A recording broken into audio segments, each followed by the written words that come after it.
আজকের বিস্তারিত খবর পড়ছি আমি সৌমেন, আর আপনারা দেখছেন নিউজ বাংলা নজর কাড়া খবর।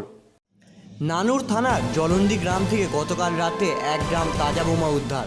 গোপন সূত্রের খবর পায় নানুর থানার পুলিশ গ্রামে মাঠে ধারে পড়ে আছে ড্রাম ভর্তি বোমা। পুলিশ সূত্রে খবর পেয়েই গ্রামে ছুটে যায়, গিয়ে দেখে হলুদ ডালডার ড্রাম ভর্তি বোমা মজুত করা আছে।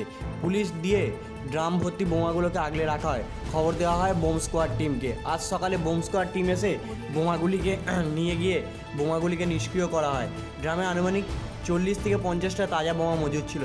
তবে কী কারণে এই বোমাগুলিকে মজুত করা ছিল তা তদন্ত করছে নানুর থানার পুলিশ।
সেরকম আওয়াজ হলো না কিন্তু।